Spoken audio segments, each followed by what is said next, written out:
परीक्षित कलयुग के इस गुण पर रीझ गए। अरे वाह रे कलयुग। और जब कलयुग ने देखा कि हमारे इस अच्छाई पर महाराज पिघल रहे हैं, तो कहा महाराज एक आध अच्छाई और बताऊं अपनी। कहा और कोई अच्छाई तेरे अंदर है? कहा महाराज एक सबसे बड़ी अच्छाई मेरे अंदर है। वो क्या? कहा महाराज सतयुग त्रेता द्वापर में आप किसी के बारे में अहित मन में सोच लो और करो ना, तो आपको उसका पाप लग जाता है। आपने सोच लिया कि मैं इसकी हत्या कर दूंगा और किया नहीं, आपने मन में सोचा ही तो आपको हत्या का पाप लग जाता था अन्य युगों में। अच्छा कलयुग ने छूट क्या दे दिया कि मानस पुण्य कलिकर एक पुनीत प्रतापा, कि मानस पुण्य हुए।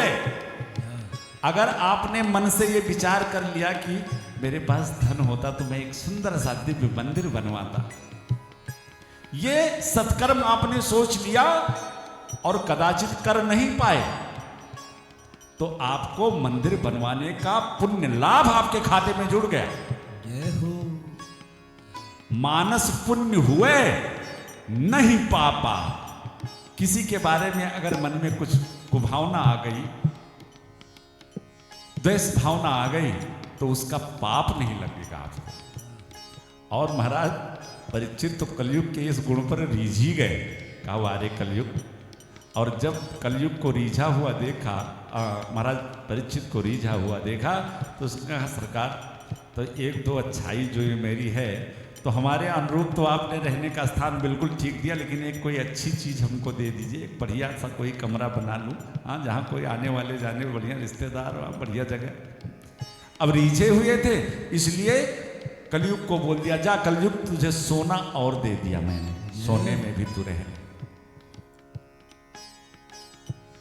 इसीलिए शास्त्रों में वर्णन है, उद्धव जी ने एकादश स्कंद भागवत में ही हमारे कन्हैया से गुण दोष की परिभाषा पूछी। केशव सबसे बड़ा गुण क्या है और सबसे बड़ा दोष क्या है? तो कन्हैया ने उद्धव को उपदेशित करते हुए कहा, उद्धव गुण दोष त्रसिर दोषा गुणस्तु भय वर्जिता। किसी के गुण दोष को ना देखना ही सबसे बड़ा गुण है, और किसी के गुण दोष को देखना ही सबसे बड़ा दोष है।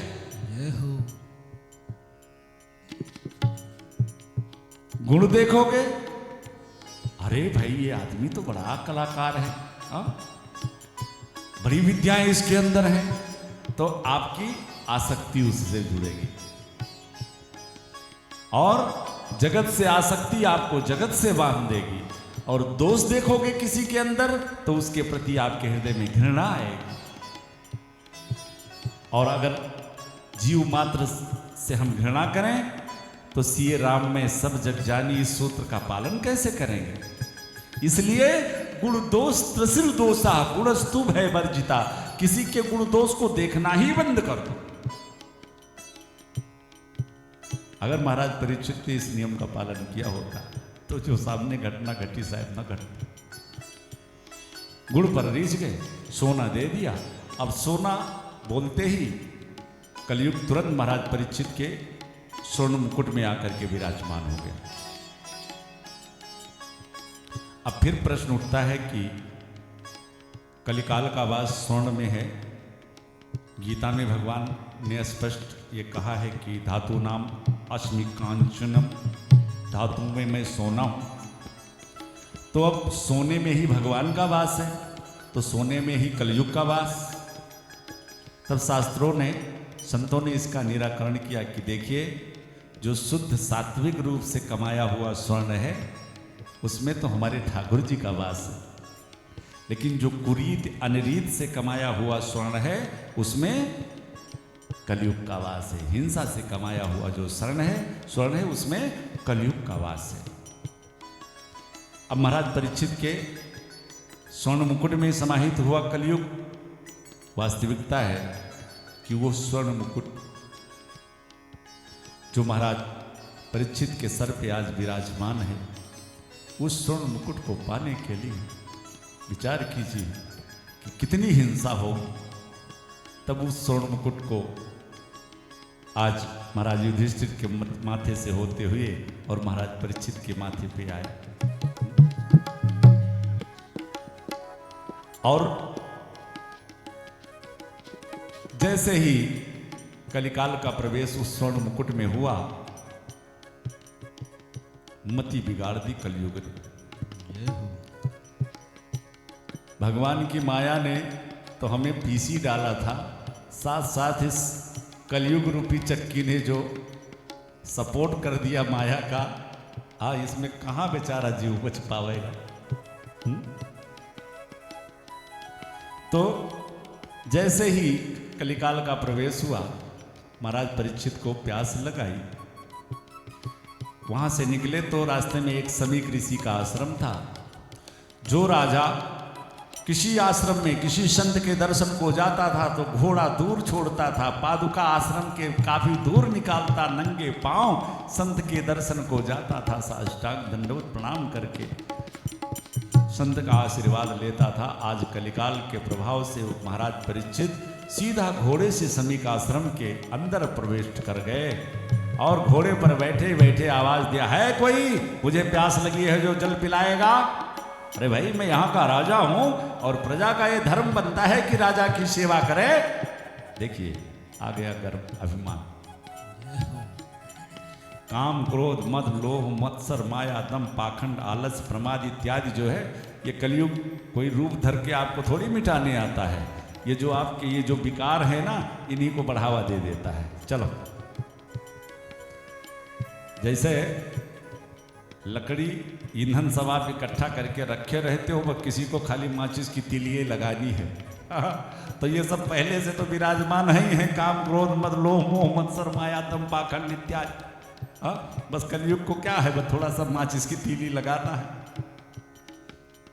महाराज समीप कुटिया के अंदर बैठे थे, भगवान के ध्यान में थे। कोई आवाज आई नहीं।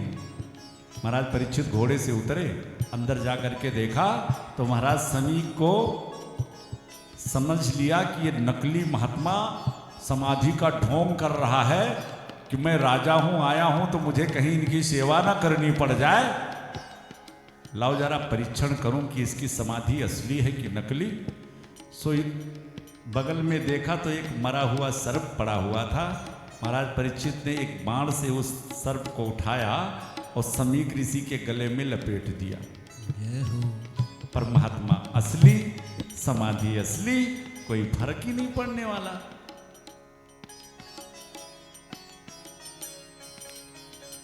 शास्त्रों में वर्णन है कि कोई संत हमें मिले तो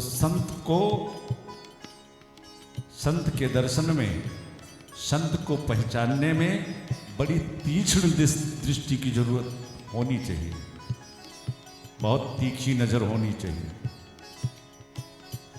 नहीं, किसी नकली महात्मा को असली मान लिया तो विनाश हो जाएगा, और किसी असली महात्मा को नकली मान लिया तो पतन हो जाएगा, विनाश हो जाएगा।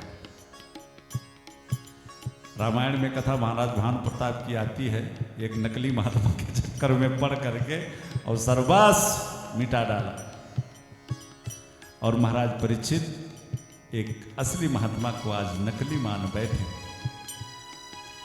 महाराज परीक्षित चले गए महल को। इधर एक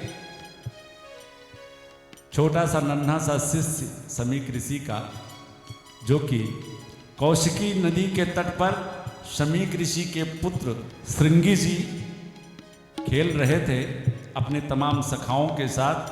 ध्यान रहे, ये वो श्रृंगी नहीं है जिन्होंने महाराज दशरथ के यहाँ पुत्रेष्ठी यज्ञ कराई थी। ये समीक ऋषि के पुत्र, इनका भी नाम श्रृंगी ऋषि था।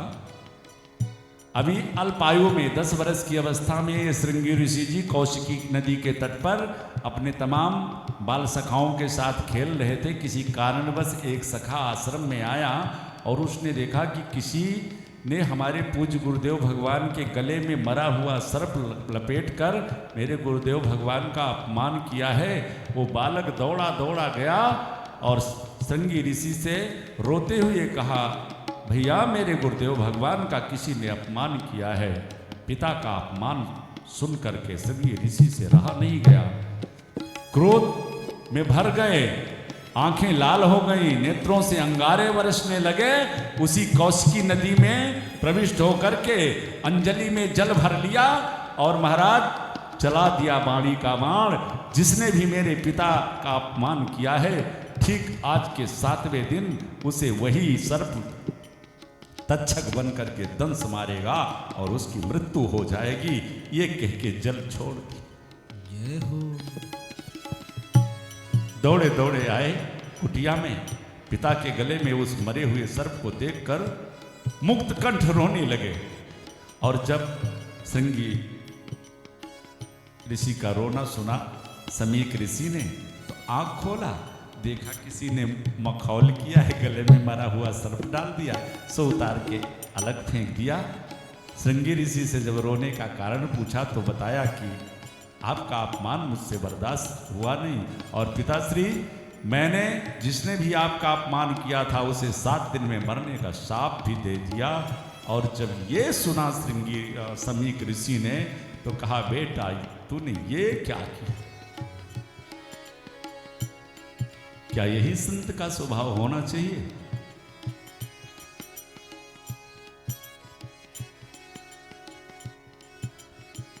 बेटा तूने इतने बड़े भगवान के भक्त, इतने बड़े राजा को तुमने शाप दे दिया। बेटे संत का स्वभाव ये नहीं, संत का स्वभाव होना क्या चाहिए? तितिक्षया करुणया मैत्रिया जंतुसु। अरे संत तो करुणावान होते हैं, हाँ? निज परिताप द्रवै नवनीता, लेकिन संत तो दूसरों के दुख और पीड़ा को देख करके पिघल जाते हैं। बेटा ये तूने अपराध कर दिया, और तुम्हारे इस अपराध का परिणाम जानते हो क्या होगा? अब इस भारत वर्ष को परीक्षित जैसा राजा,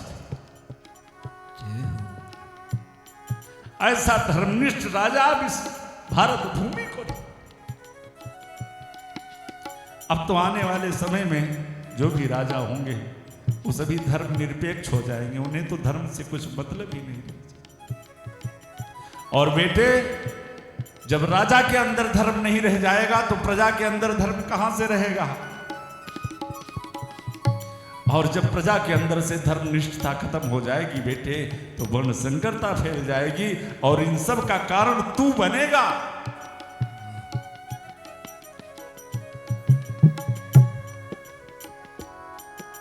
नेत्र सजल हो गए महाराज समीक के।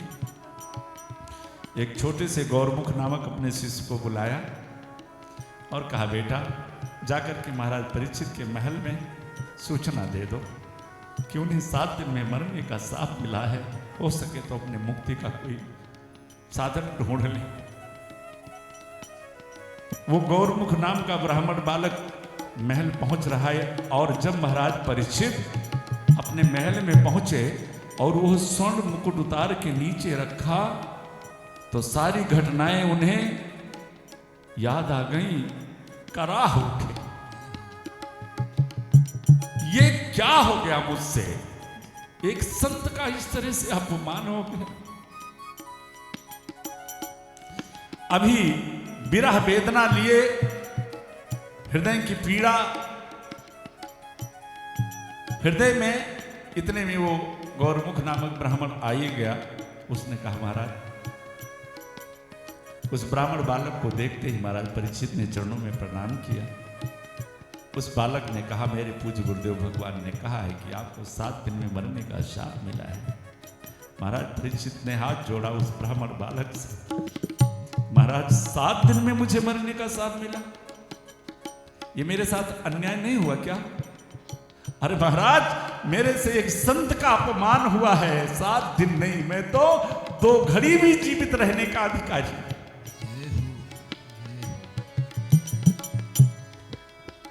बालक चला गया, और इधर महाराज परीक्षित ने अपनी महारानी को बुलाया।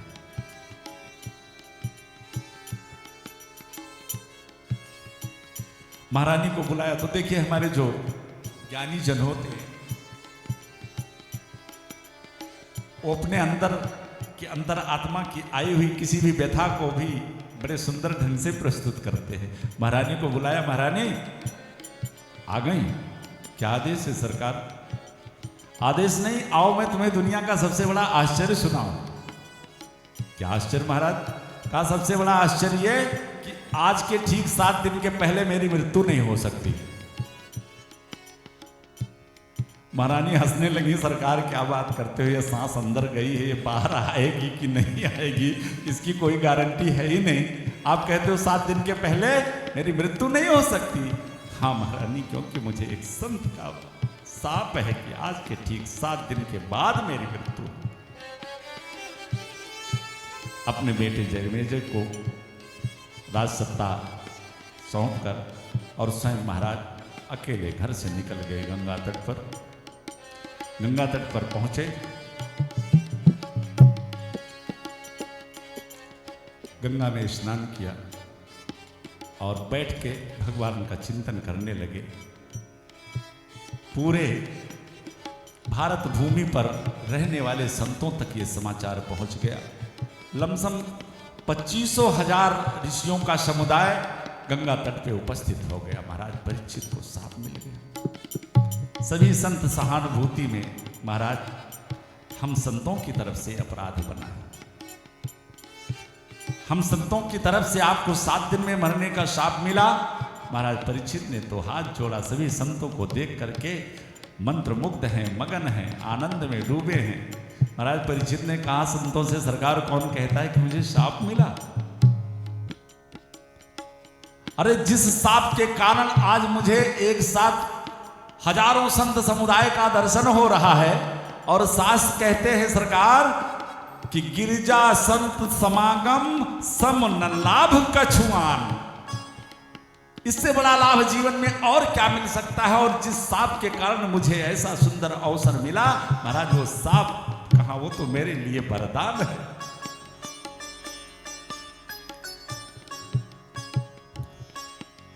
सभी संतों का समुदाय, और संतों में मामूली संत नहीं है वहां, अत्रि वशिष्ठ चमनश्च गौतमो मेधा देवल देवरातो, एक से एक विद्वान संत।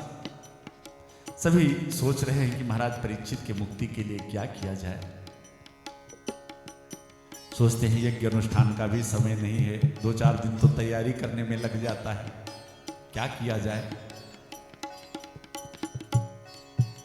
निर्णय नहीं हो पा रहा था। इतने में एक गिरकंदरा में बैठे हुए हमारे कृष्ण के परम लाडले परम भक्त श्री सुखदेव जी महाराज समाधि में बैठे थे। आंख खुली और मन ने कहा, चल सुखदेव परीक्षित के पास। बस तत्र भवत भगवान व्यास पुत्र यदक्षया गामट मनोनपेक्षा अलक्ष लिंगो निज लाभ तुष्टो व्रतस्य बालयरवधूत वेसा। महाराज परीक्षित के पास कौन जा रहा है? श्री सुखदेव जी नहीं जा रहे हैं। हमारे संत कहते हैं कि तत्रा भवत भगवान व्यास पुत्रो, मानो आज श्री सुखदेव जी के रूप में स्वयं भगवान ही व्यास नंदन सुखदेव बन करके जा रहे हैं। तत्रा भवत भगवान व्यास पुत्रो। क्यों? क्योंकि हमारे भगवान के बड़े अनन्य प्रेमी भक्त हैं महाराज परीक्षित। भगवान के इस भक्त के ऊपर 2 बार संकट आया। एक बार यह भक्त जब मातृ उदर में था, और संयोग से दोनों बार यह संकट, इस संकट को उत्पन्न करने वाला ब्राह्मण ही था। जब परीक्षित महाराज मातृ उदर में थे तो एक ब्राह्मण के द्वारा शस्त्र चलाया गया, अश्वत्थामा के द्वारा ब्रह्मास्त्र का प्रयोग किया गया। तो जब उस ब्राह्मण ने शस्त्र चलाया तो मेरे भगवान अपना गत आत चक्र, अपने हाथ में चक्र सुदर्शन लेकर मात्र गर्भ में जाकर के अपने भक्त की रक्षा की। शस्त्र चलाया तो शस्त्र ले जाकर के अपने भक्त की रक्षा की, और आज फिर एक ब्राह्मण के द्वारा इस भक्त पर संकट आया है। अब की बार इस ब्राह्मण ने वाणी का शस्त्र चलाया है, वाणी का बाण चलाया है, तो मानो भगवान व्यास नंदन सुखदेव बनकर स्वयं भगवान अपने भक्त परीक्षित के पास वाणी से ही रक्षा करने के लिए जा रहे हैं। तत्रा भवत भगवान व्यास पुत्र यदक्षया गामट मनोनपेक्षा अलक्ष्य लिंगो निज लाभ तुष्टो व्रतस्य बालयरवधूत वेशा। अजान बाहु नील मणिषी आभा लिए दिगंबर, बस नाम की कोई चीज नहीं, लंबी जटाएं, केश बिखरे हुए, मानो लग रहा है कि द्वितीय भास्कर दूसरा सूर्य इस भूमंडल पर प्रकट हो गया हो। महाराज उस सभा में पहुंच गए जहां 25,000 ऋषियों का समुदाय। एक संत तो बड़ा सुंदर वर्णन करते थे कि उस सभा में, जिस सभा में श्री सुखदेव जी आ रहे हैं, उनके परबाबा श्री पाराशर जी भी बैठे थे, और जब अपने परपोते को आते हुए, श्री सुखदेव जी को आते हुए देखा, तो श्री पाराशर जी की जो बड़ी बड़ी जटाएं थी लपेट के रखते थे, उन्होंने रास्ते में बिछा दिया कि एक बार इस जटाओं पर पांव रख करके मेरा परपोता चला जाए तो मैं भी पवित्र हो जाऊं। ऐसे हैं श्री सुखदेव जी, निज लाभ तुष्टा, जो हमेशा अपने आनंद में डूबे रहने वाले। एक बार मैंने और एक दिन बताई थी कि हर्ष और विषाद हमारे जीवन की ये दोनों दो चीजें हमारी बड़ी महत्वपूर्ण चीजें हैं। ये सामाजिकता के तौर पर भी ये दोनों बड़ी महत्वपूर्ण चीजें हैं। हर्ष और विषाद मतलब दुखी होना, ये दोनों हमारे जीवन के बड़े महत्वपूर्ण विषय हैं। अब आप कहो महाराज हर्ष तो अच्छी चीज है, लेकिन दुखी होना ये कौन सी अच्छी चीज है? लेकिन अब विचार करो, खाली हर्ष ही आपके पास रहे और आपके किसी प्रिय का जवान बेटा खत्म हो गया हो, और आप उसके घर गए, अब दुख आपके पास है नहीं, केवल हर्ष है। अब उसके द्वार पर पहुंचे हो हंसते हुए, खूब हर्षित मन से बैठे। अब विचार करो कि वहां क्या स्थिति बनेगी। तो ये सामाजिकता टूट जाएगी। हर्ष के स्थान पर हर्ष और दुख के स्थान पर दुख व्यक्त करना, ये हमारे दोनों बड़े महत्वपूर्ण सब्जेक्ट हैं। तो ये हमारी दोनों महत्वपूर्ण चीजें हमने थी हमारी, लेकिन हमने दे दिया दूसरों के हाथ में।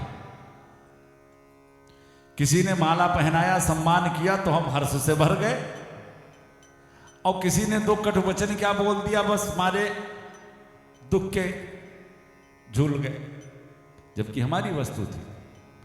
पर सुखदेव जी के साथ ऐसा नहीं है। निज लाभ तुष्टा, वो कोई माला पहनाए तो कोई हर्ष नहीं, और कोई गालियां सुनाए तो कोई विषाद नहीं। सुखदेव जी जा रहे हैं, पीछे पीछे जिस गांव नगर के निकट से जाते हैं, उस गांव के पूरे बच्चे पीछे पीछे लग जाते हैं। अरे पागल बाबा आया, पागल बाबा आया, पागल बाबा आया। बच्चे धूल उड़ा रहे हैं ऊपर। सामने से जिनको पता है कि अरे ये तो परम निष्ठ संत श्री सुखदेव जी महाराज साष्टांग दंडवत प्रणाम कर रहे हैं, सभी सम्मान में हाथ जोड़ के खड़े हो जा रहे हैं। उनके धूल उड़ाने, कटु वचन बोलने का कोई दुख नहीं, और सामने कोई हाथ जोड़ के खड़ा है, उससे कोई मतलब ही नहीं। ऐसे हैं श्री सुखदेव जी। पहुंचे उस सभा में, सारा आसन, सभी आसनों पर संत विराजमान थे। एक आसन खाली था कि जो ये निर्णय करेगा कि महाराज परीक्षित को मुक्ति कैसे दिलाया जाए, वो इस आसन पर बैठेगा। सुखदेव जी महाराज उस सभा में आए, कोई आसन खाली था नहीं, केवल एक ही आसन वो खाली था, जा करके उसी पर विराजमान हो गए। संतों ने महाराज परीक्षित से इशारा किया, महाराज आ गए हैं आपके भाग्य से, जाकर के प्रणाम करो और तुरंत अपना प्रश्न इनके सामने रखो, क्योंकि ऐसे संत एक स्थान पर ज़्यादा देर ठहरते नहीं हैं। गोदोहन काल से ज़्यादा किसी वैरागी के लिए किसी एक स्थान पर रुकना उचित नहीं होता है। महाराज परीक्षित ने जाकर के चरणों में प्रणाम किया। श्री राधे राधे गोविंद गोविंद राधे, श्री राधे राधे गोविंद गोविंद राधे,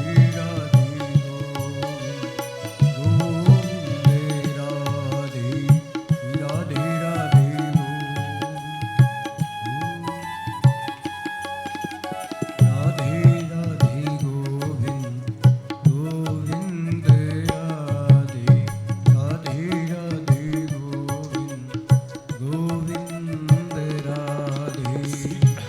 राधे राधे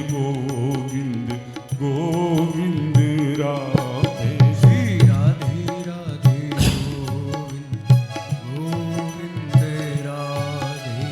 राधे राधे गोविंद गोविंद राधे, श्री राधे राधे गोविंद गोविंद राधे। महाराज परीक्षित ने श्री सुखदेव जी महाराज के चरणों में प्रणाम किया, हाथ जोड़ा और सीधा प्रश्न कर दिया महाराज सुखदेव जी से।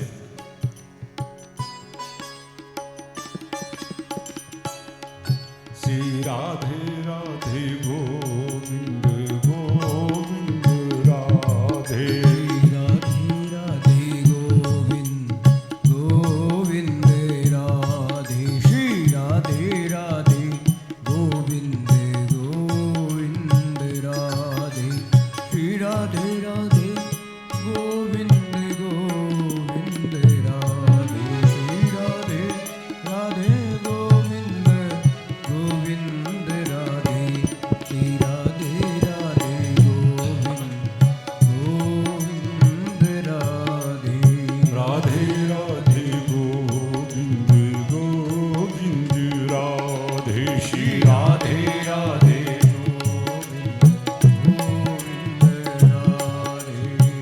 हाथ जोड़ा महाराज। अतः पृच्छाम संसिद्धिम योगिनाम परम गुरुम पुरुषस्येह यत् कार्ये म्रियमाणस्य सर्वथा। सरकार, एक ही प्रश्न आपसे है कि जल्दी मरने वाले प्राणी को करना क्या चाहिए?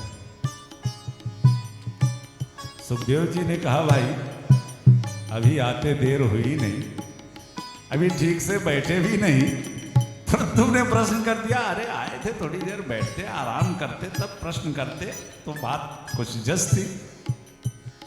श्री सुखदेव जी महाराज ने ऐसा बोला तो महाराज परीक्षित ने कहा, महाराज क्या बताऊं, प्रतीक्षा तो करता लेकिन आप जैसे संत ज्यादा देर कहीं ठहरते तो है नहीं। इसलिए महाराज मैं मेरे जीवन का एक बड़ा महत्वपूर्ण प्रश्न मेरे सामने खड़ा है कि बस अतः पृच्छाम संसिद्धि योगिनां परम गुरुम म्रियमाणस। जल्दी मरने वाले को क्या करना चाहिए? महाराज परीक्षित ने पूछा तो श्री सुखदेव जी महाराज ने उत्तर भी बड़े सहजता में दे दिया। राजन, जल्दी मरने वाले को तो बस एक काम करना चाहिए। तस्मात् भारत सर्वात्मा भगवान ईश्वर हरि श्रोतव्या कीर्तव्यश्च स्मर्तव्यश्च क्षता भयम्। राजन, जल्दी मरने वाले को तो बस भगवान के गुणानुवाद, भगवान के लीलाओं को, भगवान की कीर्ति को ज्यादा से ज्यादा सुनना चाहिए। सुनने का अवसर ना मिले तो जिन लीलाओं का तुम्हें स्मरण है, जिन लीलाओं को तुम श्रवण कर चुके हो, उन लीलाओं को तुम ही सुनाओ। और कदाचित न सुनने का अवसर मिले, न सुनाने का अवसर मिले तो अस्मर्तव्यश्च क्षता भयम्। उन्हीं लीलाओं का स्मरण करो और चिंतन करो। स्मरण में और चिंतन में क्या फर्क है? सहज में जो लीला आपके चित्त में भगवान की छटा, उनकी दिव्यता, उनकी भव्यता, उन लीलाओं का जो दर्शन आपके चित्त में चल रहा हो सहज में, वो तो उन लीलाओं का स्मरण करो। और कदाचित यदि वो लीलाएं विस्मृत हो गई हों तो फिर चिंतन करके उन लीलाओं का स्मरण करो। स्मर्तव्यश्च क्षता भयम्। और परीक्षित, मेरा तो मत यही है, श्वास श्वास पर कृष्ण भज, श्वास श्वास पर कृष्ण भज, वृथा श्वास जनी खोए। और परीक्षित, ये जल्दी मरने वाले तुम अकेले थोड़ी हो। जितना संत समुदाय बैठा है इस चराचर जगत में, कम से कम तुम्हारा निश्चित है कि तुम 7 दिन के बाद मरोगे, लेकिन इस पूरे चराचर जगत में एक सांस का भी किसी का भरोसा नहीं है कि ये सांस अंदर गई है, ये आएगी कि नहीं आएगी। इसलिए परीक्षित, श्वास श्वास पर कृष्ण भज, वृथा श्वास जनि खोए, ना जानिया श्वास की आवन होई न होए। इसलिए बस एक काम प्रत्येक जीव के लिए, कर से कर्म करूं विधि नाना, कर से कर्म करूं विधि नाना, कर से कर्म करो विधि नाना, कर से कर्म करो विधि नाना, मन राखो जहाँ कृपा विधाना, मन राखो जहाँ कृपा निधाना, कर से कर्म करो विधि नाना, मन राखो जहाँ कृपा निधाना। बस परिचित, कर से कर्म करो विधि नाना एक सुंदर संकेत है पूरे समाज के लिए। वही बात ना, काम करते रहो नाम जपते रहो। हाँ, वही बात आ गई, मन राखो जहाँ कृपा निधाना। परीक्षित महाराज ने कहा, सरकार यही तो सबसे बड़ा कठिन कार्य है, क्योंकि ये मन बड़ा चंचल है। लाख समझाने पर भी ये नहीं मान रहा। भगवान से जोड़ना चाहे भी कोई व्यक्ति कि ये मन भगवान से जुड़ जाए, पर चाहने के बाद भी नहीं जुड़ना चाह रहा। किसी ने बड़ा एक सुंदर भाव दिया कि ये मन बड़ा चंचल है, कैसे तेरा भजन करूं,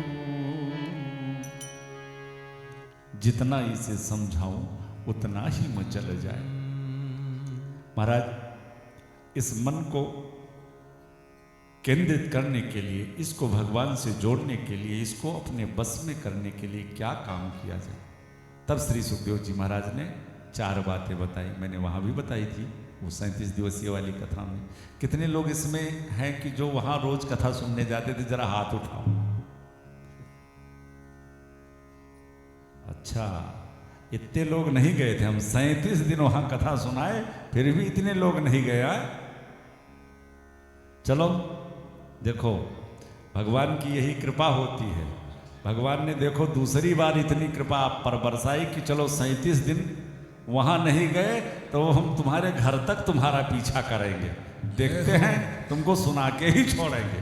हाँ, ये भगवान की कृपा है, समझ लियो। हाँ, तो 4 बातें मैंने आपको बताई थी।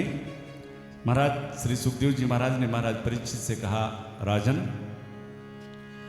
जिता सनो जित श्वासो, जित संगो जितेंद्रिय स्थूलो भगवतो रूपे मन संधार की धिया। परिचित, अच्छा कितने लोग इसमें हैं जो अपने मन को अपने बस में करना चाहते हैं? हाथ उठाओ। बाकी लोग नहीं मन को बस में करना चाहते, मन ही के साथ चलना चाह रहे हो। हाँ, अरे भाई मन के साथ चलोगे तो बढ़िया खाने पीने को मिलेगा। हाँ, सोच रहे हो इसके साथ चलेंगे, जो नहीं कही देता है वही गटक जाते हो। हाँ? एक हमारे संत कहते हैं कि ये रसना जो है, जो खाने की चीज है उसको खाओ, जो खाने की चीज है उसको खाओ, और जो नहीं खाने की चीज है कम से कम उससे परहेज कर लो। और जो नहीं खाने की चीज है, जो खाने की चीज है, इन दोनों का स्वाद केवल यहीं तक है ना। और बाकी यहां से जैसे नीचे गया तो नीचे तो स्पेलर लगा है, सब एक के वैरायटी है ना। तो भैया जब यही तक है तो खाने वाली ही वस्तु का प्रयोग करो। करना चाहिए नहीं करना चाहिए? तो देखो ये चाह कर भी नहीं कर हो पाता, इसके पीछे इसी मन का कारण है। ये मन तुम्हारे बस में है नहीं, तुम मन के बस में हो। मन ने कह दिया चलो इसको खाओ, तो तुम उसके बस में हो तो खाना ही पड़ेगा। तो अब मन को बस में करने के लिए जितासनो जित श्वासो जित संको जितेंद्रिय, 4 बातें बताई। सुबह ब्रह्म मुहूर्त में उठो, और सबसे पहले जो हमारी शास्त्रीय परंपराएं हैं कि जब हम बिस्तर पर उठें तो सबसे पहले अपने दोनों हथेलियों को जोड़ करके अपने कर का दर्शन करना चाहिए। क्यों? क्योंकि क्राग्रे वस्ते लक्ष्मी कर मध्य सरस्वती कर मूले तु गोविंदा प्रभाते कर दर्शनम। ये मन को बस में करने के सब सूत्र हैं। अब कर दर्शनम के बदले प्राय देखने को कप दर्शनम हो गया है, बैठी लेने लगे हैं लोग। न दतूर न कुल्ला, रात भर का जितना मलबा मुंह में था, सोते सोते पत्नी ने चाय कप पकड़ा दिया और सब बढ़िया घोटार के मुंह वाला सब गरम गरम सब लेके जाके अंदर डाल दिया, और चले हैं मन को बस में करने। कैसे होगा? नहीं। अच्छा वो कहो भी कि भैया ये उचित नहीं है, तो कहते हैं बाबा क्या बताएं, आदत पड़ गई है, सर दर्द करने लगता है अगर चाय न लें। चलो हम मानते हैं कि ये चाय आपकी व्याधि मिटा देती है, लेकिन जरा एक बार भगवान के चरणामृत का भी तो आश्रय लेकर के देखो। अगर चाय व्याधि मिटाती है तो चरणामृत व्याधि आने ही नहीं देती है महाराज। चरणामृत का आश्रय लो, ब्रह्म मुहूर्त में उठाओ। और हमारे ऋषियों ने 3 स्नान बताया है। ब्रह्म मुहूर्त सुबह 4:30 बजे 5:30 बजे तक का जो समय है, 3:30 से 5:30 तक का ये ब्रह्म मुहूर्त। इसमें स्नान जो लोग करते हैं वो ऋषि स्नान है। ब्रह्म मुहूर्त जहाँ समाप्त होता है और सूर्य भगवान जब तक नहीं निकलते, ये मनुष्य स्नान है। और सूर्य उदय हो जाने के बाद में ये राक्षस स्नान की गिनती आती है, इसका वर्णन आता है। मन को अगर बस में करना है तो ऋषि स्नान, कदाचित अगर ऋषि स्नान ना हो सके तो मनुष्य स्नान तो हो ही जाना चाहिए। अब करोगे राक्षस स्नान तो मन को बस में कैसे कर पाओगे? तो ब्रह्म मुहूर्त में उठो और सबसे पहले अपने आसन को जीतो। आसन को जीतने का मतलब नियम बनाओ कि मैं 30 मिनट ब्रह्म मुहूर्त में स्नान करके 30 मिनट बैठूंगा, भगवान का ध्यान करूंगा। अब आसन को जीतने का मतलब आपने संकल्प ले लिया कि मैं 30 मिनट एक आसन में बैठूंगा। जैसे बैठोगे 5 मिनट के बाद में ये मन जो है भाला चलाना शुरू कर देगा। अरे चलो कहाँ किस बाबा बैरागी के चक्कर में पड़ गए, घुटने में दर्द हो रहा है, उठो चलो लेटो। हाँ, मन यही तुरंत कहेगा। अच्छा, अब अगर आपने संकल्प ले लिया, मन की बात नहीं मानी, 5-10 मिनट के बाद फिर कहेगा अरे यार उठो चलो चलो। 1 दिन कहेगा, 2 दिन कहेगा, 3 दिन कहेगा, 5 दिन कहेगा, लेकिन महाराज दावे से कह रहा हूं जब उसकी बात तुम नहीं मानोगे 10-5 दिन तो ये कहना ही बंद कर देगा। सोचेगा ये उठता तो है नहीं, फालतू में कहो। तो पहला काम आसन को जीतो, फिर प्राणायाम करो, कुंभक, रोचक, पूरक इत्यादि। प्राणायाम से क्या होगा? सांस का संबंध सीधा मन से होता है। देखो अगर आपको कभी गुस्सा आता है ना तो सांस तेज चलने लगती है ना, सांसें चढ़ जाती है। सीधा संबंध सांस का मन से होता है। तो मन को अपने बस में करने के लिए प्राणायाम का बड़ा बल मिलता है। आसन को जीतो, ब्रह्म मुहूर्त में स्नान करो, प्राणायाम करो, और चौथा तब अपने इंद्रियों को, अपने मन को अपने बस में करने का सोचो, प्रयास करो।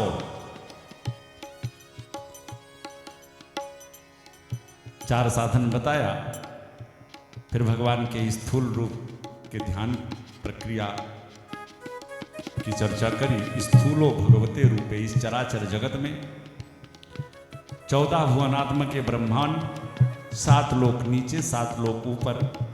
ये मृत्यु लोक जो है ये भगवान का ये कटिबंध है, कमर है। ऊपर के भू, भुआ, स्वाह, मह, जन, तप और सत्य लोक जो है वो भगवान का शीर्ष स्थान है।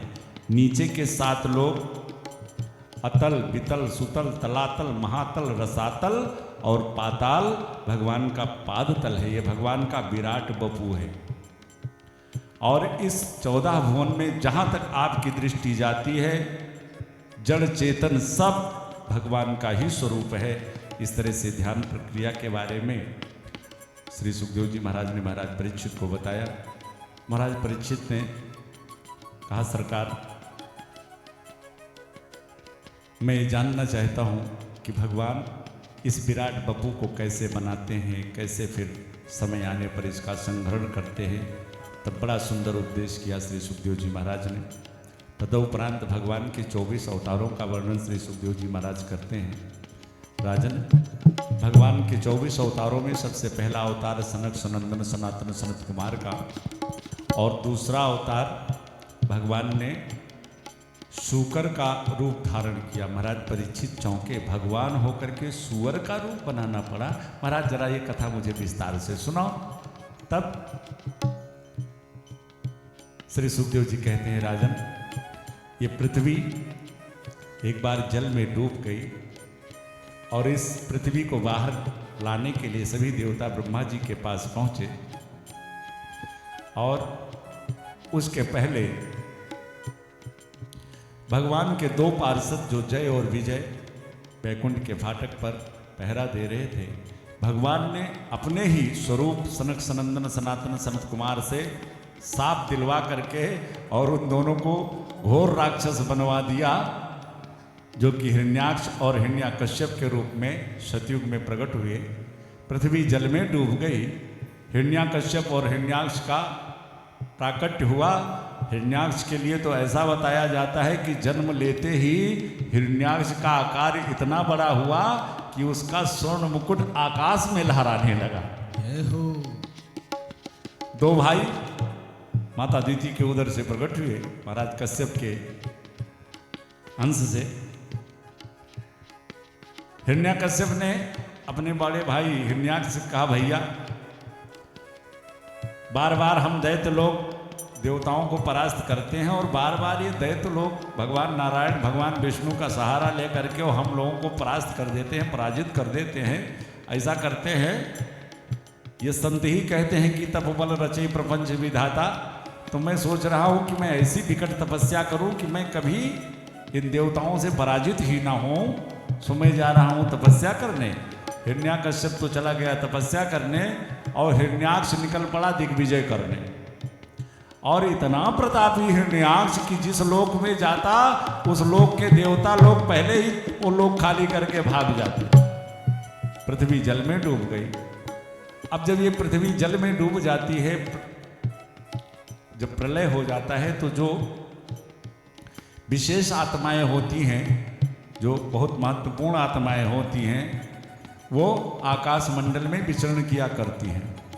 हिरण्याक्ष पहुंचा वरुण लोग, आवाज दिया, अरे भैया वरुण, अरे जरा जल से बाहर निकल, बड़े दिनों से किसी के लड़ने की चाह लेकर तलाश कर रहा हूं, कोई मिल ही नहीं रहा है। वरुण देवता ने हाथ जोड़े, महाराज बुढ़ापा आ गया, अब मैं आपसे कहाँ लड़ पाऊंगा। स्वर्ग में पहुंचे, सारे देवता लोग खाली चले गए, भाग गए पहले ही। हिरण्याक्ष उधर से आ रहा था, इधर से श्री नारद जी जा रहे थे, पकड़ लिया नारद बाबा को। हे बाबा, ये केवल बीड़े बजाना आता है, को लड़ना भिड़ना भी आता है। नारद जी ने कहा, बच्चा लड़ना भिड़ना तो नहीं आता, लेकिन लड़ाना भिड़ाना जरूर आता है। तो कोई ऐसा बताओ कि जिससे मैं लड़ सकूं। नारद जी ने कहा, अभी अभी एक शूकर पृथ्वी जो जल में डूब गई है, उसको जल से निकालने के लिए अभी अभी समुद्र में प्रविष्ट किया है।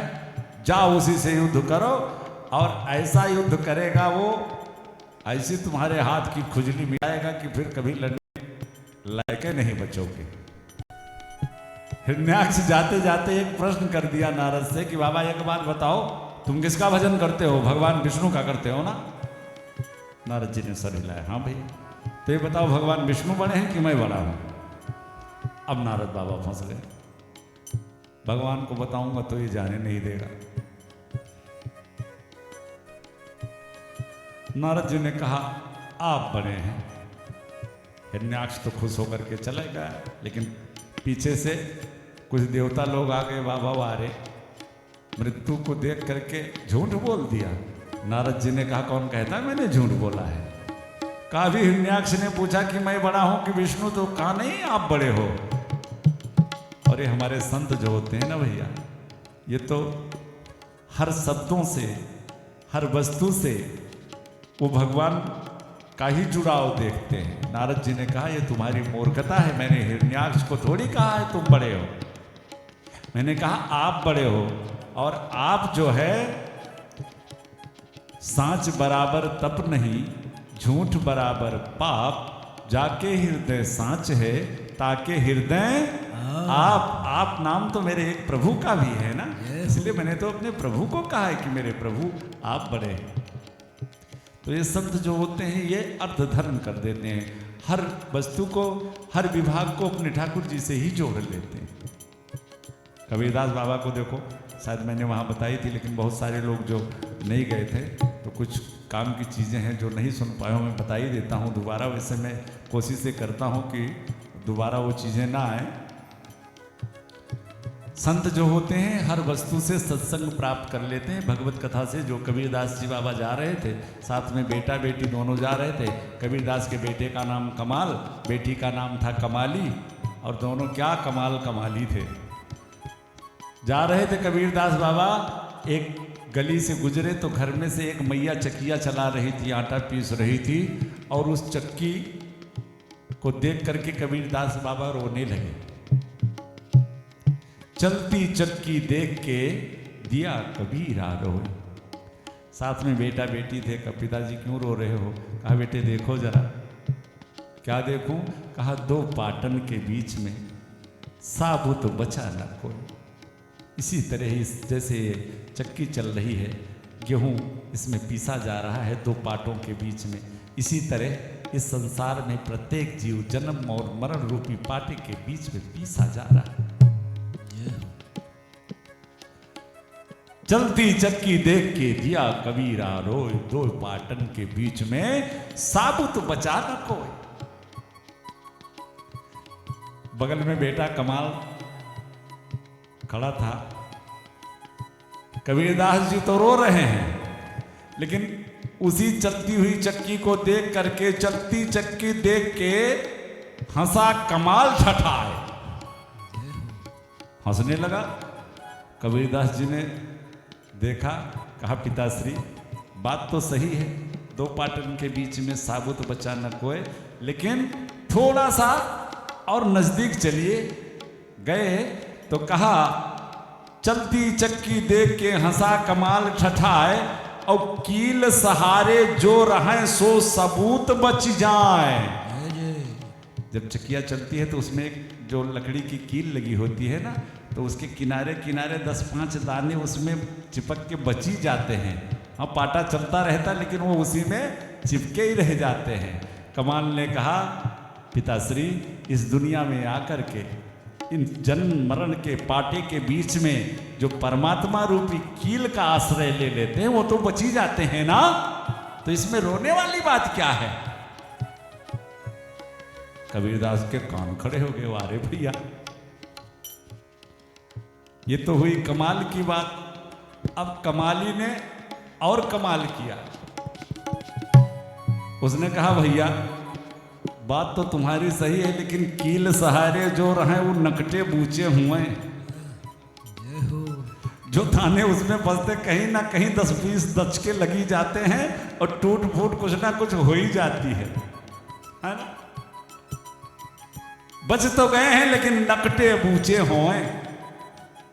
परमात्मा का भी आश्रय जो जीव लेता है, इस सांसारिक बड़े थपेड़ों का उसे सामना करना पड़ता है। कील सहारे जो रहे वो नकटे बूचे होए। कमाल ने कहा, कमाल है, बात तो सही कहती है। कहा फिर, कहा भैया, अरे दाना सोई सराहिए जो छिटक बाहिरो होए, उस सुराख में जाए ही ना, जन्म मरण से मुक्त ही हो जाए। दाना सोई सराहिए जो छिटक बाहिरो हो। तो ये हमारे संत जो होते हैं, ये हर वस्तु में सत्संग ढूंढ ही लेते हैं। हिरण्याक्ष महाराज जल में प्रविष्ट किया, उधर भगवान अपनी प्यारी पृथ्वी को अपने दाढ़ पर रख करके और जल से बाहर निकल रहे थे। हिरण्याक्ष ने जोर के हुंकार मारी आवाज दिया, भगवान पृथ्वी को अपने दाढ़ों पर रख करके और अपने दांतों से दबा करके लेकर के निकल रहे थे। संतों ने कहा, क्यों? क्योंकि भगवान को पता था कि भी पीछे हिरण्याक्ष आने वाला है और कहीं मेरी प्यारी पृथ्वी मेरे मुख से खिसक न जाए। महाराज, बड़ा भीषण युद्ध होता है हिरण्याक्ष का और भगवान 12 रूपधारी हमारे प्रभु का। एक बार तो हिरण्याक्ष के प्रहार से भगवान के हाथ से गदा तक छूट गई। सारे देवता भयभीत हो रहे हैं, प्रभु रात्रि होने वाली है और रात्रि में दैत्यों का बल बढ़ जाता है, इसलिए कृपा करके इसका विनाश, इसका वध जल्दी कीजिए। भगवान ने देवताओं की सुनी और हिरण्याक्ष का वध किया। बोलो 12 भगवान की। पृथ्वी को लेकर के भगवान जल से बाहर निकल रहे थे कि इतने में देवी जी को अभिमान हो गया। और भगवान, उनके भक्त के अंदर अभिमान आ जाए तो भाई, और कोई बुराई उनके भक्त के अंदर आ जाए तो शायद उतना जल्दी ध्यान नहीं देते, लेकिन अगर यदि किंचित मात्र भी अभिमान आ जाए, अभिमान हमारे जीवन का हमारा सबसे बड़ा शत्रु है। इसीलिए भगवान और अभिमान न राखी काऊ। देवी पृथ्वी भगवान के दाढ़ पर थी, जल से लेकर बाहर निकल रहे थे। सोचने लगी कि थोड़ी देर के लिए मैं जल में क्या डूबी, और देखो मेरे बिना इनका काम नहीं चलता, और मुझको जल से निकालने के लिए सूकर का रूप धारण करके आ गए। भगवान ने सोचा इस अभिमान को दूर करना चाहिए, तो देवी पृथ्वी भगवान के दाढ़ पर थी, पर वहीं से भगवान ने देवी पृथ्वी को अपने प्यारे परम धाम वृंदावन का दर्शन करा दिया। पृथ्वी देख रही है कि सुंदर सा बगीचा है, पक्षी कलरव कर रहे हैं और सुंदर रमणीक दिव्य स्थान देखा। देवी पृथ्वी ने कहा, प्रभु ये क्या है? भगवान ने कहा, ये मेरा प्यारा पावन धाम वृंदावन है। पृथ्वी ने कहा, विचार किया, मैं तो इनकी दाढ़ पे हूं, पर ये दूसरा। कहा, भगवान ये क्या? भगवान ने कहा, ये मेरे वृंदावन का कभी नाश नहीं होता। बेचारी को अभिमान हुआ था कि मेरे बिना इनका काम नहीं चलता। सारा अभिमान पृथ्वी का जाता रहा। और धन्य है वृंदावन कि धन्य धन्य वृंदावन रजधानी हमका प्यारी लागेला। धन्य धन्य वृंदावन रजधानी वृंदावन राजधानी हमका प्यारी लागेला। धन धन वृंदावन राजधानी हमका प्यारी लागेला। हमका प्यारी लागेला, हमका प्यारी लागेला, हमका प्यारी लागेला, हमका प्यारी लागेला। धन धन वृंदावन राजधानी हमका प्यारी लागेला। धन धन वृंदावन राजधानी हमका जय हो। प्यारी लागेला। जय जय श्री राधे।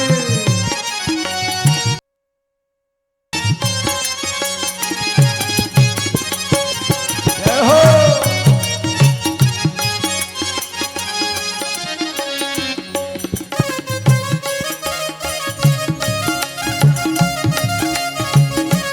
वृंदावन की विशेषता धर्म करम जहां बटत जेवरी। और जिस मुक्ति के लिए महाराज परीक्षित इतना परेशान है, इस मुक्ति की कहानी वृंदावन के लिए जानते हो कितनी हद की है। धर्म करम जहां बटत जेवरी, जेवरी मतलब जहां रस्सी बट रही है, धर्म करम। और मुक्ति भरे जहां पानी, वो है वृंदावन। भगवान ने पृथ्वी की स्थापना कर दी। ब्रह्मा जी को समस्त तत्वों को प्रदान किया कि सृष्टि का निर्माण करो। ब्रह्मा जी ने अपने दक्षिणांग से पुरुष, वामांग से कन्या, सबसे प्रथम पुरुष महाराज मनु और सबसे प्रथम नारी महारानी शत्रुपा, दोनों की 5 संतानें श्री सुखदेव जी महाराज वर्णन करते हुए महाराज परीक्षित को श्रवण कर रहे हैं। महाराज मनु और देवी शत्रुपा की 5 संतानें, 2 पुत्र और 3 कन्याएं। श्री सुखदेव जी महाराज सबसे पहले महाराज मनु के बीच की कन्या माता देवहूति के वंश का वर्णन किया। महाराज उत्तानपाद और प्रियव्रत, इनके वंश का वर्णन, तीनों कन्याओं के वंश वर्णन उपरांत किया। महाराज तीसरे पुत्री महाराज करदम ऋषि को ब्याही गई महाराज मनु की। करदम ऋषि जी की विशेषता, ब्रह्मा जी ने करदम ऋषि को अपनी छाया से प्रकट किया। और जब प्रकट किया तो ब्रह्मा जी ने करदम जी से कहा, बेटा जाओ विद्याध्ययन करो, उसके बाद आओ गृहस्थ जीवन धारण करो और हमारे साथ जरा सृष्टि विस्तार में मदद करो। करदम बाबा ने कहा, बाबा मैं तो चला भजन करने, इसकी व्यवस्था आप अपने हिसाब से सोचो। बाबा चले गए तपस्या करने। और जब तपस्या करते करते बुढ़ापा आ गया, एक दिन आंख खुली, तब तक तो तमाम सृष्टि का विस्तार हो चुका था। आंख खुली तो विचार किया कि ओहो धन्य है ये गृहस्थ, और इन गृहस्थों का घर कितना सुंदर लगता है। घर में छोटे छोटे बच्चे पापा पापा पिताजी पिताजी करते हैं तो कितना सुंदर लग रहा है, किलकारियां भर रहे हैं। काश पिताजी ने कहा था अगर मैंने भी विवाह कर लिया होता तो बड़ा अच्छा था। चलो अब कर लेता हूं, लेकिन अब 90 बरस के बाबा जी को कौन पूछे। हाँ, फिर विचार किया कि कोई बात नहीं, तब उमल रचय प्रपंच विधाता, तपस्या करता हूं और तपस्या से सब कुछ प्राप्त हो सकता है। अब की बार बाबा बैठे तपस्या करने कि मेरा सुंदर सा विवाह हो जाए। भगवान आ ही गए करदम जी के पास। बाबा आंख खोलो। करदम जी ने आंख खोला, क्या चाहिए। अब मन में तो भावना थी कि विवाह हो जाए, लेकिन अब जब ठाकुर जी को सामने देखा तो उर कछु प्रथम वासना रही और प्रभु पद प्रीत सरिस सो बही। सारी कामना दूर हो गई। सरकार बस आपके चरणों का दर्शन हो गया, और क्या चाहिए। पर भगवान ने कहा बाबा बैठे तो थे तुम दूसरे काम से। अब करदम जी थोड़ा शर्माए गए। भगवान ने कहा भाई तुम विवाह कि कामना लेकर के मेरी तपस्या शुरू किए थे, इसीलिए मैं तुम्हारे पास आने से पहले तुम्हारा विवाह पहले ही तय कराए। और किया नहीं था, अभी तो बाबा का मन ले रहे थे कि देखें जरा। अब कर्दम जी ने कहा सरकार जब अब आप तय कराए विवाह तो अब आपकी बात कैसे काटेंगे, चलो। भगवान ने कहा ठीक है, कल महाराज मनु अपनी पुत्री को लेकर के आएंगे और उसे पत्नी रूप में स्वीकार कर लेना। पर कर्दम जी ने भी भगवान से एक शर्त किया, भगवान आप कह रहे हो विवाह तो मैं कर लूंगा, लेकिन आपको मेरे घर बेटा बन करके आना पड़ेगा। भगवान ने कहा बात पक्की। अगले दिन महाराज मनु अपनी पुत्री देवहूति को लेकर के आते हैं और महाराज कर्दम ऋषि के चरणों में समर्पित किया। महाराज कर्दम ने देवी देवहूति और महाराज मनु देवी शत्रुपा से कहा कि मैं गृहस्थ जीवन अपनाऊंगा तो, लेकिन एक पुत्र होते ही मैं वन को चला जाऊंगा, पूरा वैराग्य धारण हो कर लूंगा मैं। माता देवहूति ने कहा सरकार आप जैसे संत को एक दिन के लिए भी अगर मुझको पति रूप में आपने वर्णित कर लिया तो मैं धन्य हो जाऊंगी। विवाह हो गया, महाराज मनु चले गए माता देवहूति कुटिया में। कर्दम ऋषि ने कहा देवी अब इस कुटिया को अपने हिसाब से आप सजाओ संवारो और मैं जरा भजन कर लूँ। बैठे भजन करने तो ऐसी समाधि लगी कि 40 वर्ष तक आँख ही नहीं खोला।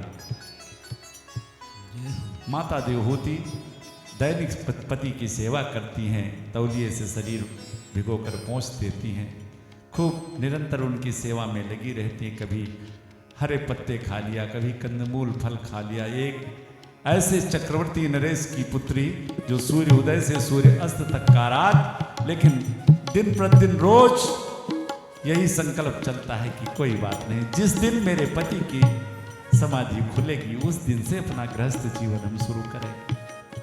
40 वर्ष बीत गए महाराज, चेहरों पर झुर्रियां पड़ गई, बालों की लटाएं बन गई। आज 60 वर्ष की अवस्था में माता देवहूति को देखने से लगता है जैसे कोई 90 वर्ष की बुढ़िया, कोई सौंदर्य का संसाधन नहीं। माता देवहूति एक दिन शाम को कुटिया में बैठी थी, कर्दम ऋषि जी की आज समाधि खुली। दौड़ के जाके चरणों में प्रणाम किया, प्रसन्न हो गए। कर्दम ऋषि जी ने आंख खोला, देखा सामने कोई महिला, पूछ लिया देवी तुम कौन हो? माता देवहूति ने हाथ जोड़ा, वारे सरकार मुझे भूल गए क्या? ये याद है कि आज के 40 वर्ष पहले कोई राजा आए थे जो अपनी पुत्री आपको समर्पित करके गए थे? अरे कर्दम ऋषि जी ने कहा देवहूति तो तुम अभी यही हो, अभी अपने पिता के घर नहीं गई क्या? माता देवहूति ने कहा सरकार आपके चरणों को छोड़कर मेरा दूसरा आश्रय संसार में कौन हो सकता है? महाराज देवहूति की इस त्याग तपस्या को देखकर कर्दम ऋषि जी का हृदय करुणा से भर गया। माता देवहूति का हाथ पकड़ा, सामने सरोवर था उसमें डुबकी लगाई तो 16 वर्ष की माता देवहूति और 21 वर्ष के श्री कर्दम जी। और फिर महाराज शास्त्रों में ऐसा वर्णन है कि वो सुख प्रदान किया माता देवहूति को कर्दम ऋषि ने हजारों वर्षों तक, कि जो माता देवहूति को अपने पिता के आंगन में कभी सपने में भी नहीं मिला था। बेटा हुआ नहीं, घर में बेटियां हो गई 9 बेटियां होने के उपरांत एक दिन कर्दम जी ने माता देवहूति से कहा भाई देखो मैंने कहा था कि एक संतान होगी तो मैं पुनः वैराग्य ले लूंगा, अब बेटा तो तुमको होता नहीं, बेटियां 9 हो गई, अब मैं जा रहा हूं भजन करने। माता देवहूति ने कहा सरकार एक बात बताओ, ये सब बेटियां हैं, कल को विवाह हो जाएगा, अपने घर चली जाएंगी तो बुढ़ापे में मेरा अवलंब कौन होगा? बेटियों में अनसुईया, अरुंधति, कला जो कि मरीज से जिनका विवाह होता है, अनसुईया जो अत्रि ऋषि की पत्नी है, अरुंधति जो वशिष्ठ ऋषि की पत्नी है, ऐसी ऐसी बेटियां। अब 10वीं संतान के रूप में आज स्वयं भगवान माता देवहूति के उदर में उदरस्थ होकर के आज कपिल भगवान के रूप में अवतार हुआ। बोलो कपिल भगवान की जय हो। कर्दम ऋषि जी ने प्रणाम किया और वन को चले गए। वन के जाने के पहले ब्रह्मा जी भगवान का दर्शन करने आए तो कर्दम जी ने विचार किया कि ब्रह्मा जी के साथ इनके 9 बेटा और आए हुए हैं। वशिष्ठ, अत्रि, मरीच इत्यादि ये ब्रह्मा जी के बेटे ये भी साथ में आए हुए थे। कर्दम जी ने कहा महाराज आपके पास 10 बेटा 9 बेटा और मेरे पास 9 बेटियां, तो एक साथ इनकी जिम्मेदारी से भी मैं मुक्त होकर तभी वैराग्य धारण करूं। ब्रह्मा जी ने उन 9 कन्याओं का विवाह अपने 9 बेटों से करवा दिया। कर्दम जी चले गए वन को और इधर माता देवहूति ने कपिल भगवान को सुंदर सा स्नान करा के वस्त्र इत्यादि पहना करके सुंदर सोने की चौकी पर बिठाया और हाथ जोड़ करके सामने बैठ गई। हाँ तो सरकार अब मुझे उपदेश करो। बड़ा सुंदर उपदेश किया हमारे श्री कपिल भगवान ने माता देवहूति को सांख्य शास्त्र प्रदान किया। उस उपदेश में एक बड़ी सुंदर चर्चा श्री कपिल भगवान ने माता देवहूति से कहा, मां अहम सर्वेषु भूतेषु भूतात्मा स्थिता सदा। मैया देवहूति ने भगवान से कहा सरकार एक बात बताओ, इस संसार में अनेकों नेक देवी देवता हैं, तो शिव मंदिर में जाएं, राम मंदिर में जाएं, कृष्ण मंदिर में जाएं, जीव को क्या करना चाहिए? और ध्यान रहे श्री सूत जी से श्री सौनक जी महाराज का ये तीसरा प्रश्न था। कपिल भगवान कहते हैं मां पूजा विधि पूजा प्रक्रिया क्या है? अहम सर्वेषु भूतेषु भूतात्मा स्थिता सदा। अहम सर्वेषु भूतेषु भूतात्मा स्थिता सदा। तमुवज्ञाय मां मर्त्य कुरुतेर्चाविडम्बरम्। बड़ी सुंदर बात बताई। कपिल भगवान ने कहा मां कण कण में रहने वाले मुझ परमात्मा को जिसने सब में नहीं देखा उसकी मूर्ति पूजा में भी मैं नहीं हूं।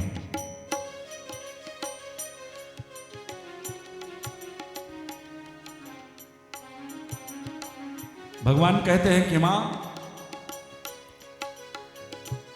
जो मंदिर के अंदर उस मूर्ति को भगवान मानकर मेरी पूजा करता है और मंदिर के बाहर खड़े जीवों के साथ घृणा करता है, उसकी मूर्ति पूजा भी ठीक उसी प्रकार है जैसे कोई आदमी बैठा राख में हवन कर रहा हो।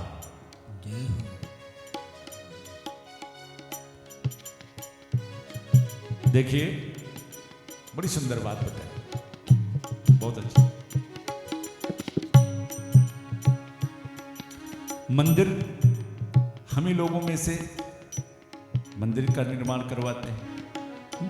भगवान तो मंदिर बनवाने आते नहीं, हम ही लोगों की श्रद्धा हम ही लोगों में से मिल करके मंदिर बनवा लेते हैं और हम ही लोगों में से चित्रकारी करके भगवान के उस चित्रपट को भी बना लेते हैं और फिर हम ही लोगों में से वैदिक विद्वान बन करके भगवान के अंदर प्राण प्रतिष्ठा करके उनको मंदिर में विराजमान कर देते हैं और फिर हम ही लोग उन्हें भगवान मानकर पूजने लग जाते हैं। अब विचार करो, अपने द्वारा बनाए हुए मंदिर, अपने द्वारा बनाई हुई मूर्ति, अपने द्वारा बनाए हुए मूर्ति में प्राण प्रतिष्ठा करके उन्हें हम भगवान मानकर पूजे और ये चराचर जगत जो कि भगवान का विराट बपू रूपी ये जो मंदिर है इसको बनाने वाले मेरे भगवान, और इस विराट बपू में, इस विराट मंदिर में ये जो चलती फुर्ती जीव रूपी मूर्तियां हैं, ये इसको बनाने वाले मेरे प्रभु, इन मूर्तियों के अंदर जो प्राण प्रतिष्ठा करी वो भी तो मेरे भगवान ने ही करी ना। तो विचार करो, अपने द्वारा बनाए हुए मंदिर में अपने द्वारा बनाई हुई मूर्ति को हम भगवान मानकर पूजें और भगवान के द्वारा बनाए हुए इस मंदिर में और उनके द्वारा बनाई हुई इन मूर्तियों से घृणा करें तो क्या ये न्याय संगत है? हाँ, फिर भगवान हमारी सेवा क्या स्वीकार करेंगे? नहीं करेंगे। इसलिए कपिल भगवान कहते हैं मैया अहम सर्वेषु भूतेषु, चराचर जगत में मुझे ही देखो। मैया ने पूछ लिया कि भगवान एक बात बताओ, इस दुनिया में आकर के और सारा धर्म कर्म करके जीव अपना कल्याण कर ले और अगर जीवन में दान न करे तो भगवान कहते हैं मैया अहम सर्वेषु भूतेषु भूतात्मानं कृतालयम् अहर्ये दानमानाभिर्न मैत्र्याभिन्नेन चक्षुषा। माँ अन्य धर्म कर्म के साथ में हमारी पूजा के साथ दान करना भी नितांत आवश्यक है। क्यों?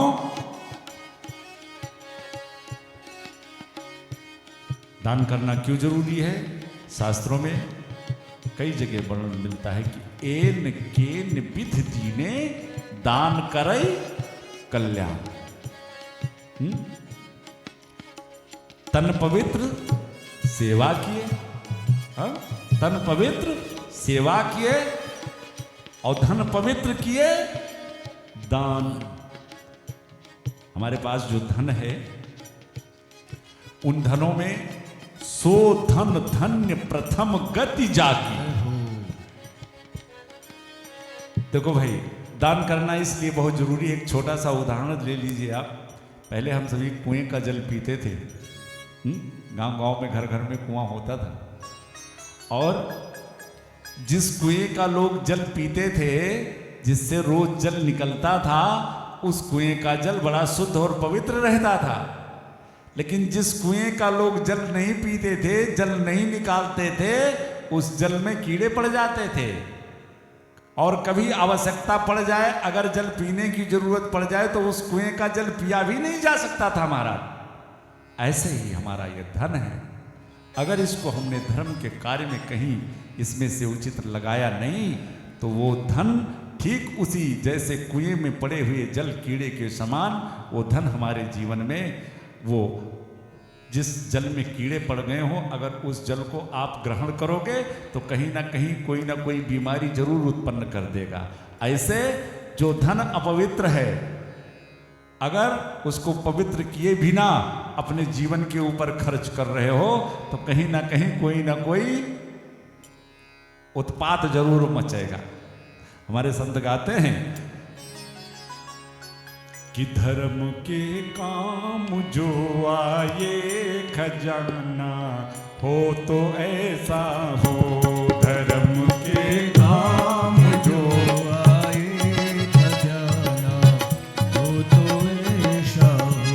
धर्म के काम जो आए खजाना हो तो ऐसा हो। धर्म के काम जो आए खजाना हो तो ऐसा हो। अच्छा, खजाना हो तो ऐसा हो, लेकिन एक चीज और देखिए, बड़े भगवान बड़े भगवान को आना दीवाना हो तो ऐसा हो। बड़े भगवान को आना दीवाना हो तो जय हो।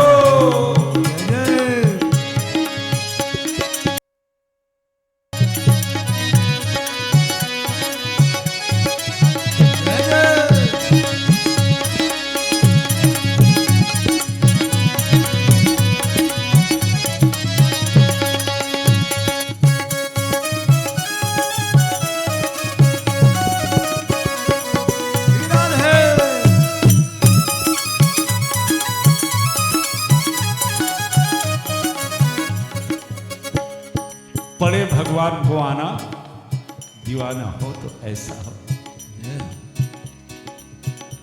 एक महाभारत काल से एक कथा मिलती है जरा सी चीर क्या फाड़ी लपेटा अंगुली में मोहन के, जरा सी चीर क्या फाड़ी लपेटा अंगुली में मोहन के। कन्हैया की अंगुली कटी। बहुत सी महारानियां खड़ी थी, कीमती कीमती वस्त्र पहने हुए थी, सब इधर उधर दौड़ने लगी। अरे लाओ कहीं कपड़ा लाओ, पट्टी लाओ। देवी द्रौपदी बगल में खड़ी हुई थी और कीमती सुंदर बहुमूल्य साड़ी की कीमत ना लगा करके आंचल फाड़ा और कन्हैया की अंगुली में लपेट दिया। कितना कपड़ा लपेटा होगा अंगुली पे, थोड़ा सा, इतना बड़ा। लेकिन देखिए मेरे प्रभु, जरा सी चीर क्या फाड़ी लपेटा अंगुली में मोहन के। लेकिन वारे मेरे प्रभु, जब हमारे भगवान की बारी आई तो लगे अंबार अंबर के, लगे अंबार अंबर के बयाना हो तो ऐसा हो, लगे अंबार अंबर के बयाना हो तो ऐसा हो, धर्म के काम जो आए खजाना हो तो ऐसा। तो माँ, दान करना भी जरूरी है। और इस धराधाम पे आकर के जीवन में जिसने बहुत सारे सत्कर्म किए हों, लेकिन अगर उसने दान नहीं किया तो अन्य धर्म कर्मों के फलस्वरूप उसे स्वर्ग तक की प्राप्ति हो जाएगी, लेकिन स्वर्ग में भी उसे भूखा ही रहना पड़ेगा। बहुत सारी चर्चाएं श्री कपिल भगवान, और फिर ये जीव मात्र गर्भ में होता है तो किस तरह से यातनाएं पाता है, और फिर भगवान से प्रार्थना करता है, हे प्रभु, जब तक ये जीव मात्र गर्भ में रहता है ना, तब तक इसको पूरा अपना सब याद रहता है पूर्व जन्म। अब वहां से इतनी प्रार्थना करता है ठाकुर जी से, हे भगवान मुझे बाहर निकालो, हे सरकार कृपा करके मुझे एक बार इस नरक से बाहर करो, और ऐसा भजन करूंगा कि दोबारा फिर इस जन्म मरण के चक्कर में न पड़ना पड़े। लेकिन वारे हरि की माया, जैसे इस धरा पर आए, बूंद परत भा डाबर पानी, तिम जी वही माया लपटानी। बड़ा सुंदर उपदेश करके भक्ति की 10 परिस्थितियां होती हैं। जब 9वीं परिस्थिति भक्त पार करता है, 10वीं परिस्थिति में प्रवेश करता है, तो उसका संपूर्ण विग्रह, संपूर्ण शरीर उसका जल रूप में परिणित हो जाता है। आज माता देवहूति के साथ भी ऐसा ही हुआ। भक्ति की 10वीं परिस्थिति में पहुंचते पहुंचते माता देवहूति का संपूर्ण शरीर जल के रूप में परिणित हो गया, और वहीं सिद्धदा नदी के रूप में प्रकट हुआ, बह चला। भगवान कपिल ने उस नदी के जल में आचमन किया, और वहीं से फिर दक्षिण भारत चले गए गंगा सागर, और फिर वही तपस्या करने लगे। बोलो कपिल भगवान की जय हो। बाद में श्री सुखदेव जी महाराज, माता देवहूति का वंश यहाँ से आगे नहीं चला। जो महाराज मनु की पहली बेटी थी आकृति, उनका विवाह रुचि प्रजापति के साथ हुआ, जिनके यहाँ स्वयं यज्ञ नारायण भगवान अवतार लिए। और तीसरी पुत्री जो प्रसूति हैं, इनका विवाह दक्ष प्रजापति के साथ होता है, जिनके यहाँ श्री सती जी का प्रादुर्भाव होता है, जिनका विवाह भगवान भोले बाबा के साथ होता है। एक बार भोले बाबा से, एक बार श्री दक्ष जी से भोले बाबा का अपमान हो गया, सो भोले बाबा ने दक्ष जी को, वीरभद्र को भेज करके मृत्युदंड ही दे दिया। वो तो सभी संतों के अनुग्रह और प्रार्थना करने पर भोले बाबा ने अपने ससुर जी के बकरे का सर जोड़ करके पुनः जीवित किया। पर माता सती भगवान के इस अपमान को न सह करके और अपने पिता के यज्ञ में ही अपनी आहुति दे दी।